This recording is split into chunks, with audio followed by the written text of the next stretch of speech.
Bien, tenemos el placer de conversar esta mañana con Ramón Tejada Holguín, que es el director de Información y Programación Estratégica de la Presidencia de la República. Buenos días, bienvenido. Buenos días, gracias por la invitación. Días. Yo nunca he sabido lo que es eso, la DIAPE. La DIAPE. DIAPE, dirección. Yo me hace por DIAPE. Por nombre no me quedo. Dirección de Información, Análisis y Programación Estratégica. Análisis y Programación Estratégica de la Presidencia. Pero aquí estamos como vocero de Gonzalo Castillo y, ojo, fuera de horario de trabajo. Es decir, que usted está activando por Gonzalo. Pero ya eso pasó, Ramón, ya eso pasó. Estoy de acuerdo, eso pasó. Yo Pues no sé qué es lo que hacen como un DIAPE grupo de aquí, gente ahí. Mire, no, vamos a hablar de ambas cosas, vamos a hablar de ambas cosas. ¿Cómo explicar este fenómeno? Ahorita discutíamos acá, analizábamos, Joanna, que tiene una opinión un poco distinta de estas cosas, nosotros hacíamos un planteamiento y el análisis era cómo se produjo el fenómeno, digamos que 66 días el señor Gonzalo Castillo imponerse a un candidato de la categoría de Leonel Fernández, que en las últimas horas recibió el apoyo de su esposa, la vicepresidenta, una señora con un nivel altísimo de popularidad. ¿Cómo entender esto?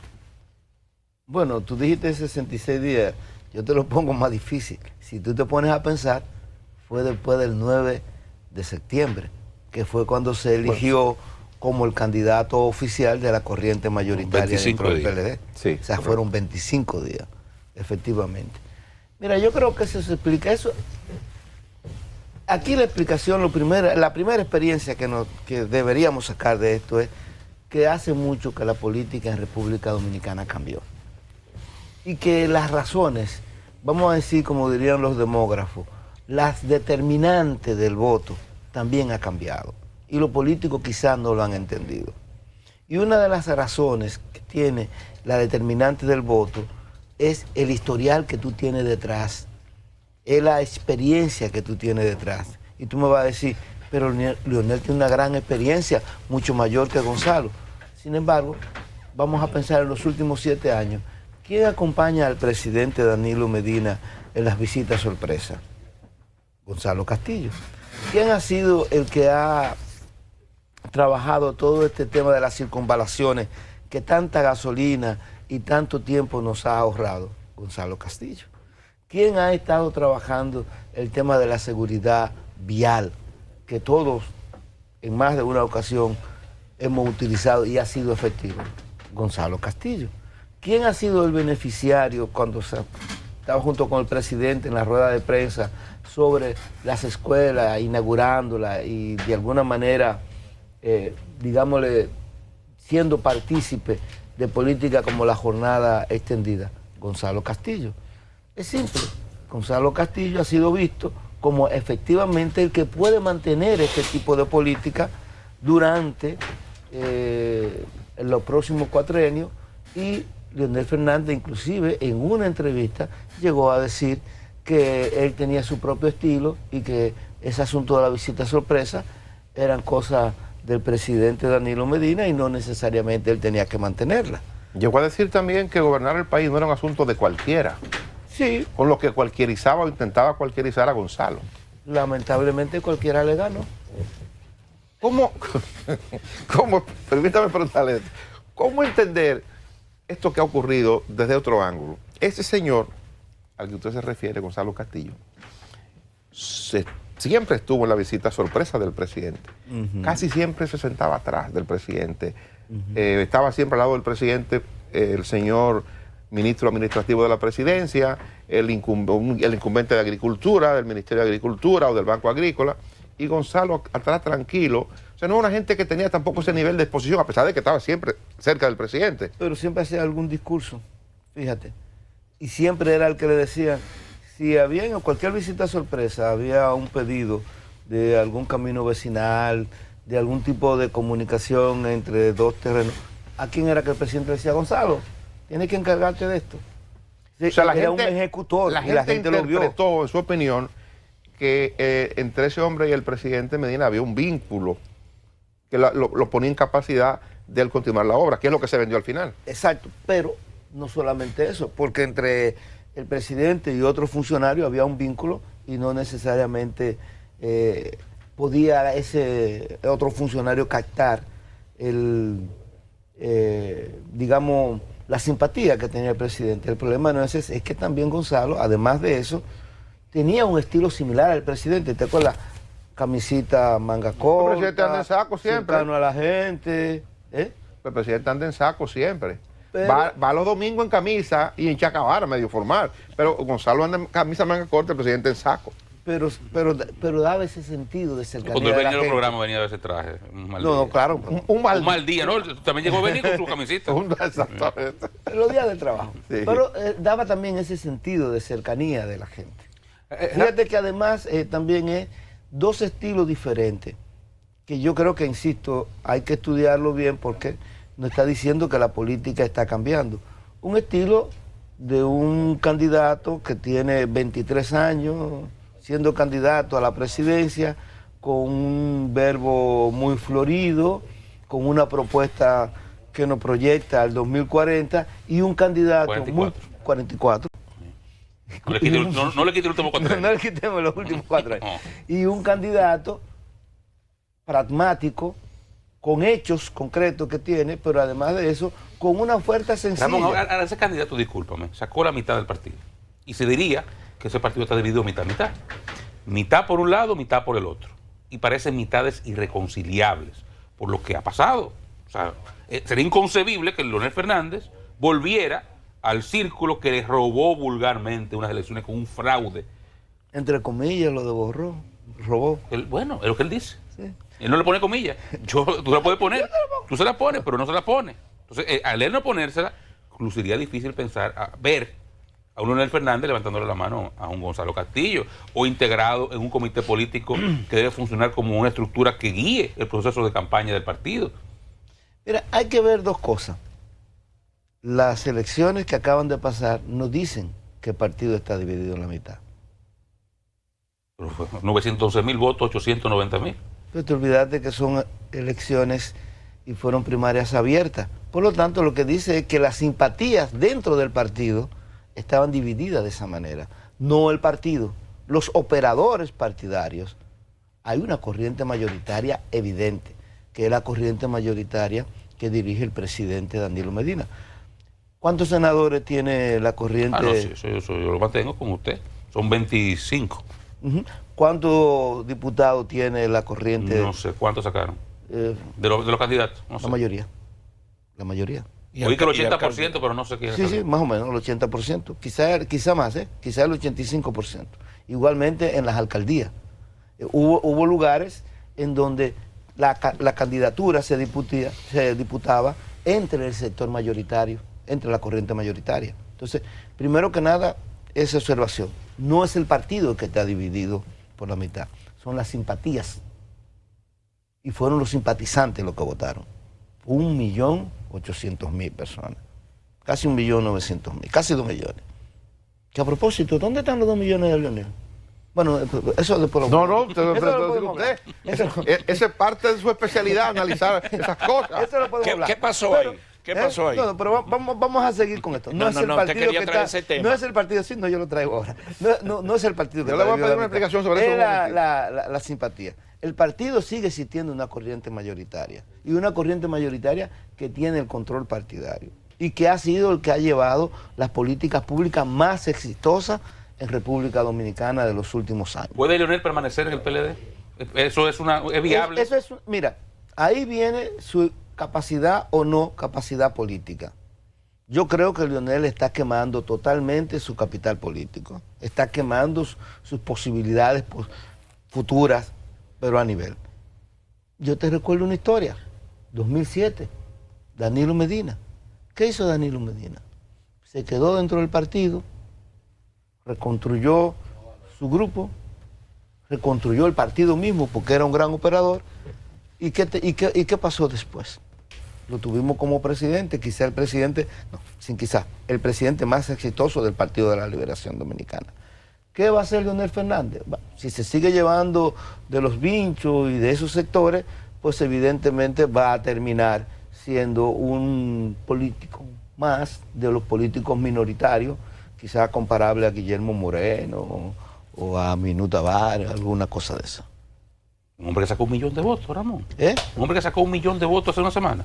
Mira, un hombre que sacó 1 millón de votos hace una semana, que lo han complacido en el reconteo, que lo han complacido en el Tribunal Superior Electoral y ha fracasado, y que ese 1 millón de votos, por eso dije, está quemando su capital político, ya esa gente debe estar harta de Leonel.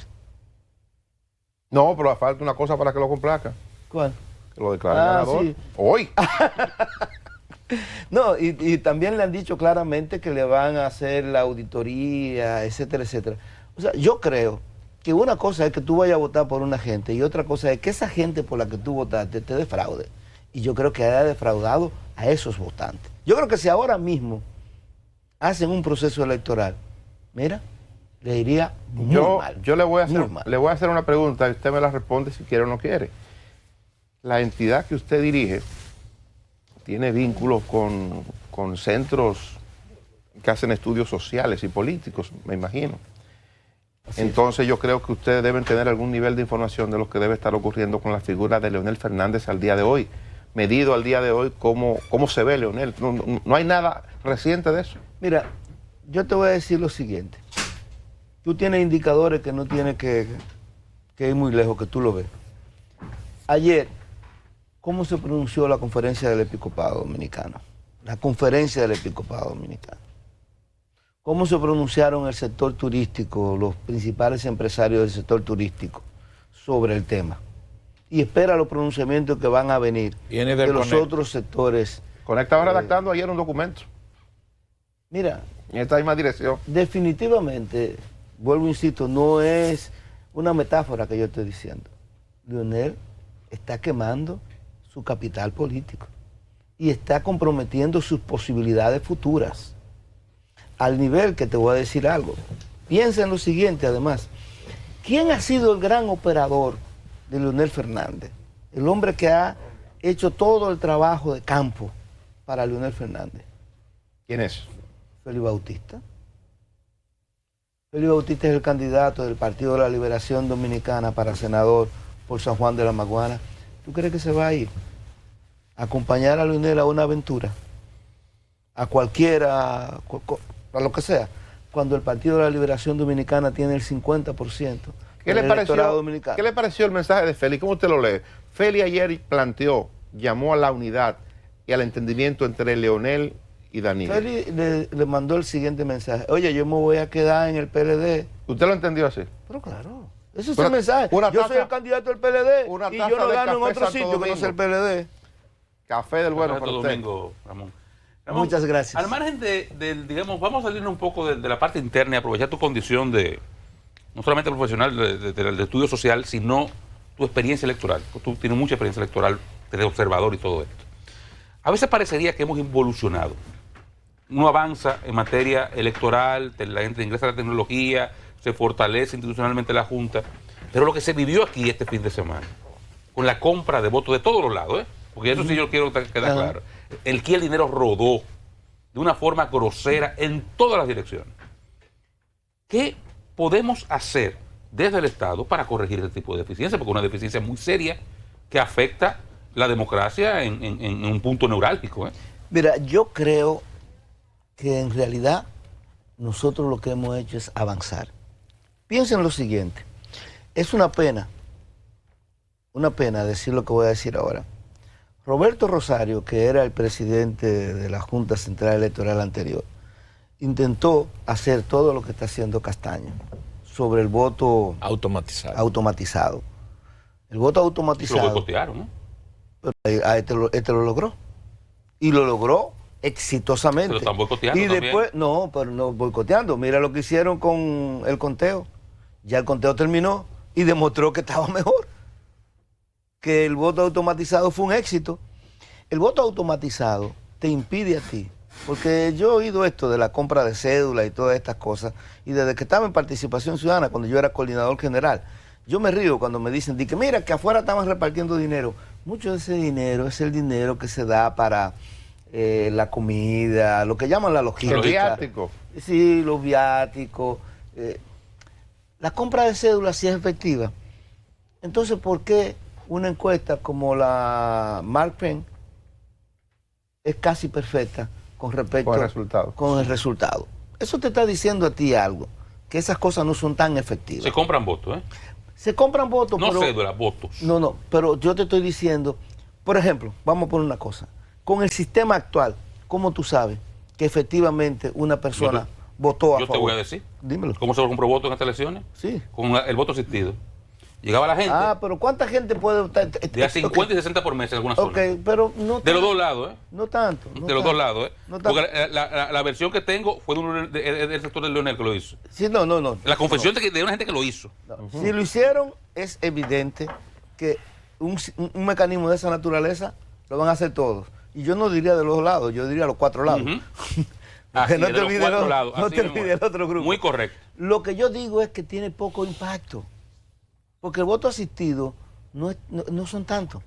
Y además tiene ciertas condiciones para el voto asistido.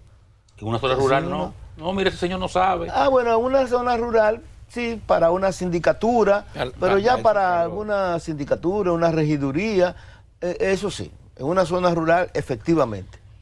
Pero eso existe en Estados Unidos, hasta en Estados Unidos. Eso es una lucha que vamos a tener permanentemente. Mi posición, y desde que estaba en participación, exacto, es que tiene poco impacto a nivel presidencial. Y a propósito que su usted impacto señaló, es cada vez menor, porque tú no tienes forma, excepto el voto asistido. Y además y tienes una forma de resolverlo.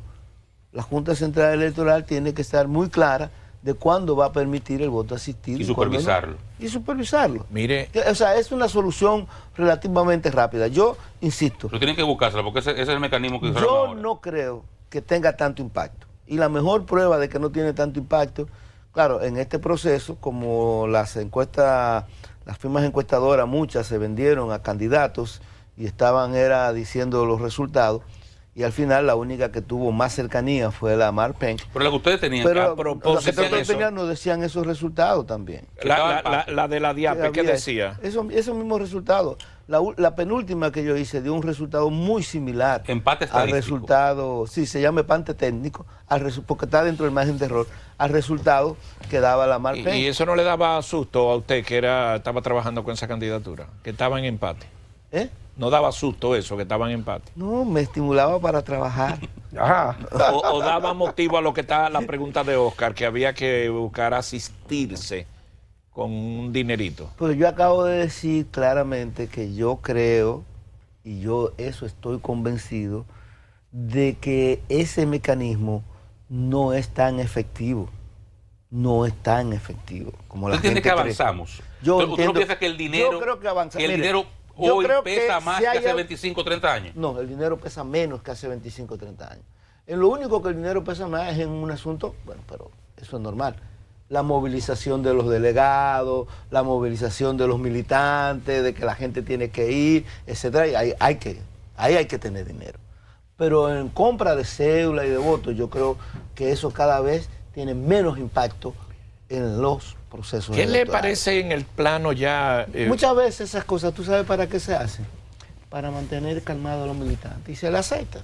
Mire, lamentable, pero... Usted ha escuchado, ya como analista, los compañeros se lo han preguntado de manera diferente, que Leonel Fernández iría con otra organización. No puede. ¿Definitivamente? No puede.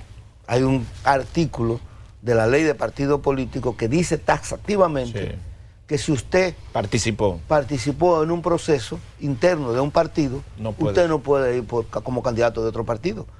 Ellos eliminaron, el Tribunal Constitucional, una parte de ese elemento que fue diseñado para evitar el transfugismo.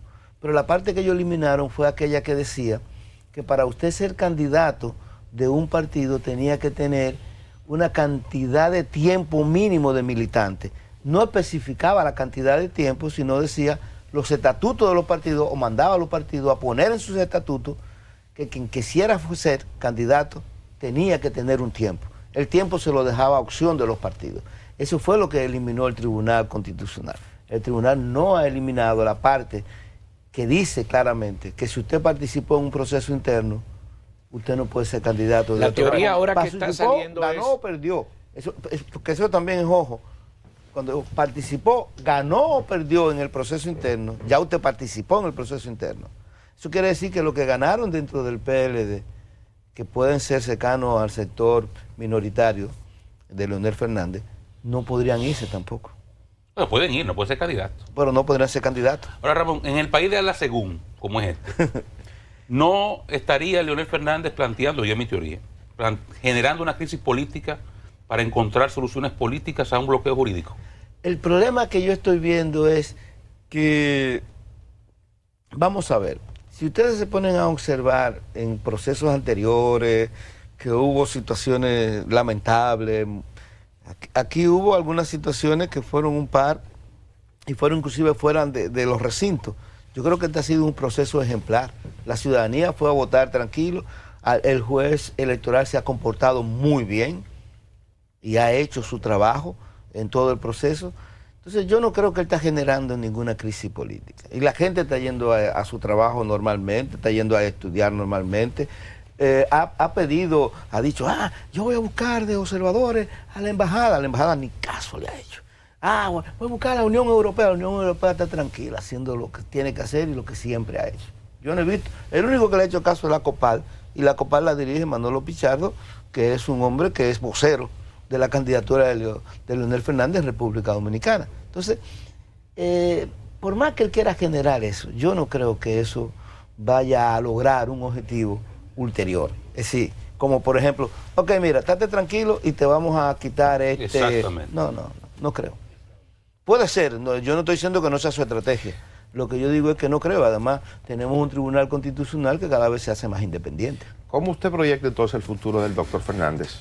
Yo desde el principio he dicho, está quemando su capital político. No es el profesor de Sociología 011 que yo tuve y el que yo conocí y la persona que tenía un cierto nivel de racionalidad y de inteligencia emocional. Es una persona totalmente diferente que creo que está metiendo la pata y está comprometiendo grandemente su futuro político y que le va a ser difícil recuperarse después de esto. De entrada hay... Porque primero, mira, tú te imaginas llevar al país a esta situación y además de eso de hablar de organismos internacionales, de inclusive embajadas que han tenido tradiciones que no son muy santas para la República Dominicana, y además de eso no haber podido demostrar absolutamente nada de lo que dice. Nada de lo que dice. Pues no lo ha demostrado. Y para colmo, parecer un muchacho de un barrio que cuando tú le dices, yo quiero esto, tómalo. No, pero yo no lo quiero así. Bueno, pues tómalo de esta manera. No, tampoco así. Pues tómalo. Oye, conteo, toma conteo. 100, ahí está. Y usted está describiendo ¿Se le hizo el conteo? Usted está describiendo la actitud de un niño malcriado y ese calificativo no le cabe a Leonel Fernández. Yo no he dicho que ese calificativo le quepa o no le quepa a Leonel Fernández, pero se está comportando como un niño malcriado. Mire, Esa es la verdad. Mira, ahora hay una decisión, perdón Luisín, hay una decisión que ya pudiera estar afectando el gobierno o iniciativas del Poder Ejecutivo. Es que los diputados esa era que mi siguen a Leonel Sí. Fernández, ellos han decidido no aprobar ninguna iniciativa del gobierno o no van a votar en bloque en el PLD por el fraude que ellos alegan le han hecho al doctor Fernández. Ya lo hicieron antes. ¿Y qué le pasó? Olvídate, eso va a pasar. Yo te digo, yo no le doy a esto más del jueves de la semana que viene. ¿Y por qué el jueves? ¿Qué va a pasar el jueves? No va a pasar nada, es simplemente que... Cuidado, que ustedes dicen que tienen una CIA que investiga a la gente. No, es puro análisis, además yo trabajo con ¿Qué información... información usted maneja privilegiada? Yo trabajo con información pública. Yo lo digo por lo siguiente. ¿Qué ha pedido él? Que le hagan el conteo. Se le acaba de contar el 100%. Pero él no quiere eso. Digo, no. Pero se le acaba de contar, él lo pidió. Porque la custodia no... Ojo, la cadena de custodia. Sí. Pancho Álvarez, de Participación Ciudadana, que nadie va a decir que es gubernamental, le dijo que la custodia, la cadena de custodia no se rompió y estuvo correcta. Y esa gente también participó en el reconteo. O sea que, espérate. Y nadie va a decir que esa gente son No, gubernamentales. porque eso es de eso, de derecho elemental. Yo lo decía ayer sin haber entrado a una escuela de derecho nunca. Se le contó. Ya se le acaba de contar. Él dice, no, yo quiero una auditoría. ¿Qué le ha dicho la Junta Central Electoral? Pues está bien, señor.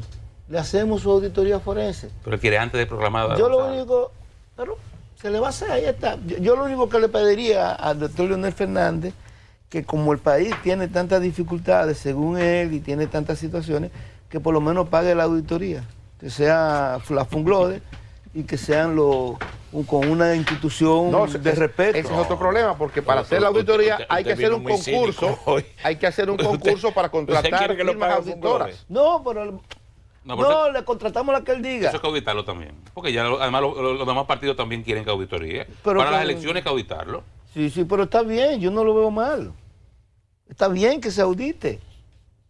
Ahora, que se recuerde que 4 universidades que fueron las mismas que él pidió, incluyendo el ITRA, que es uno de sus hijos de su gobierno, dijeron que el software era seguro, que no había forma de que se supiera quién votó, de que el software estaba muy bien.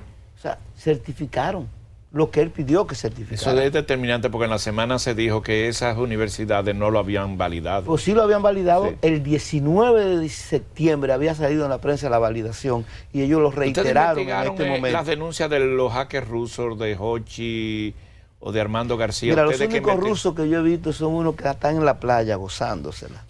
Tirando boca del avión. Pero ustedes lo investigaron, de verdad la pregunta. Son los únicos. Y los 16 microondas también no han aparecido. Además, te voy a decir una cosa. Escúchame, hay que ser muy ignorante sobre lo que es un hacker para pensar que un hacker necesita ir a un país para hacer hackeo. Normalmente, si es un hacker ruso, tú sabes desde dónde hace el hackeo. Desde Rusia, que además ahí tiene impunidad. Claro. Ramón, gracias por acompañarnos. acompañarnos. Aquí nadie lo va a molestar. Ramón Tejada Holguín, a ustedes gracias por estar con nosotros hasta esta hora. Que tengan un feliz fin de semana. Hasta el próximo lunes.